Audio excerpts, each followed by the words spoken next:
प्रशांत किशोर के समर्थन में उतर गए राजद के वरिष्ठ नेता। देखिए, उन्होंने तेजस्वी यादव पर सवाल खड़े किए। बांकीपुर उपचुनाव के पहले ही राजद के वरिष्ठ नेता का बड़ा बयान सामने आ गया, जो कि महागठबंधन की टेंशन बढ़ा सकता है। नमस्कार, आप देख रहे हैं देशवा न्यूज। मैं हूं आपके साथ वैष्णवी।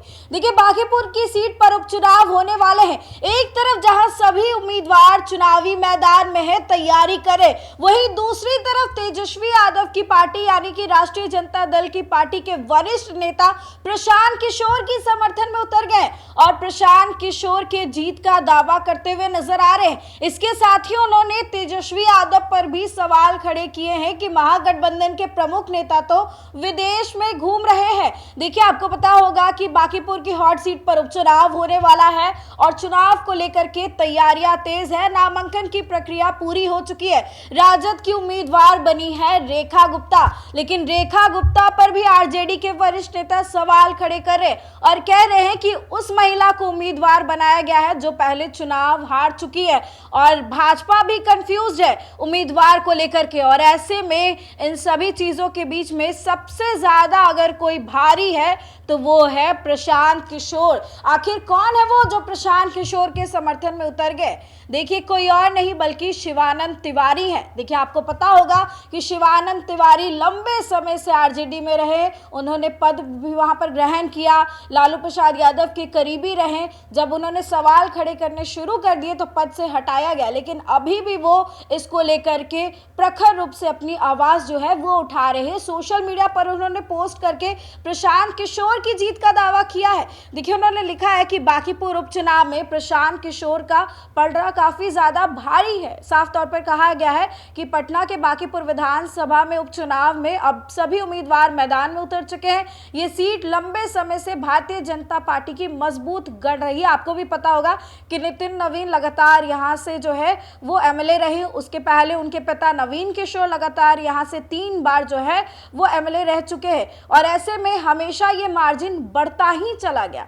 तो भाजपा का ये मजबूत शहरी गढ़ माना जाता है। कायस्थ समाज के वहां पर वोटर से जो कहा जाता है कि काफी ज्यादा प्रभावित होते हैं, भारतीय जनता पार्टी को ही वोट करते हैं। लेकिन उन्होंने लिखा है कि एक राजनीतिक कार्यकर्ता के रूप में इस चुनाव में प्रशांत किशोर का जो पलड़ा है वो मुझे भारी दिखाई दे रहा है। कारण है कि महागठबंधन की स्थिति। उन्होंने लिखा है कि राष्ट्रीय जनता दल ने फिर उसी महिला उम्मीदवार को मैदान में उतारा है जो पिछला चुनाव हार चुकी थी। इससे भी अधिक महत्वपूर्ण बात यह है कि चुनाव के सबसे निर्णायक समय में महागठबंधन के प्रमुख नेता विदेश प्रवास पर चले गए हैं। देखिए, तेजस्वी यादव की बात कर रहे हैं जो कि बिहार में नहीं है, इंडिया में नहीं है। जब किसी दल का शीर्ष नेतृत्व अपने उम्मीदवार के चुनाव प्रचार को प्राथमिकता नहीं दे रहा है, उसका असर कार्यकर्ताओं के मनोबल और मतदाताओं के विश्वास पर पड़ना स्वाभाविक है। राजनीति केवल संगठन का ही नहीं बल्कि मनोविज्ञान का भी खेल है। वही दूसरी वजह उन्होंने बताई है कि भारतीय जनता पार्टी ने भी उम्मीदवार का चयन जिस प्रकार से किया, भ्रम में रहकर, असमंजस में रहकर के ये सवाल खड़े किए हैं कि भारतीय जनता पार्टी ने भी इस बार अच्छे तरीके से उम्मीदवार नहीं चुना। पहले वाले उम्मीदवार को हटाया गया, दूसरे वाले उम्मीदवार सामने आए और दूसरे वाले उम्मीदवार पर आश्चर्य भी जाहिर कर रहे हैं। उन्होंने कहा है कि कहा जाता है कि बांकीपुर में जो मतदाता है वो काफी प्रबुद्ध है और ऐसे में ऐसे उम्मीदवार का चयन करना जो है वो गलत होगा।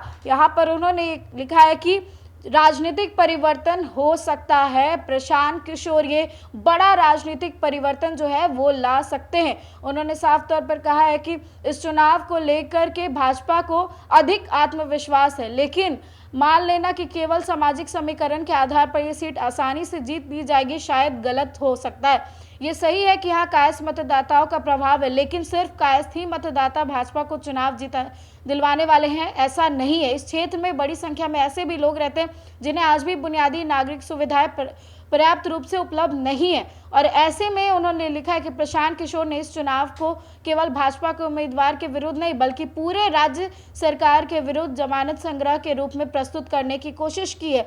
लगातार कह रहे हैं कि उनका मुकाबला किसी एक प्रत्याशी से नहीं है बल्कि सरकार से। तो इस राजनीति ने चुनाव को स्थायी मुकाबले से ऊपर उठाकर व्यापक राजनीतिक विमर्श का विषय बना दिया है।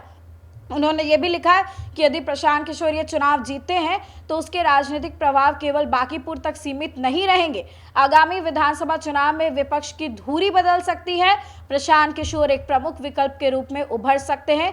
इस आकलन का आधार कोई भी सर्वेक्षण नहीं है, बल्कि पुरानी राजनीतिक कार्यकर्ता की समझ के आधारित पर है। तो उन्होंने साफ तौर पर कहा है कि कोई सर्वे के अकॉर्डिंग नहीं बता रहे हैं, लेकिन जो पुरानी राजनीतिक समझ है, जो एक्सपीरियंस है, उसके हिसाब से बता रहे हैं कि जहां भारतीय जनता पार्टी आत्मविश्वास में है, जहां एक तरफ तेजस्वी यादव विदेश में है, वहीं दूसरी तरफ प्रशांत किशोर एक अच्छा विकल्प हो सकते हैं। तो फिलहाल इस खबर में बस इतना ही। आपकी क्या राय है, कमेंट सेक्शन में जरूर शेयर करिए और देखते रहिए देशवा न्यूज़।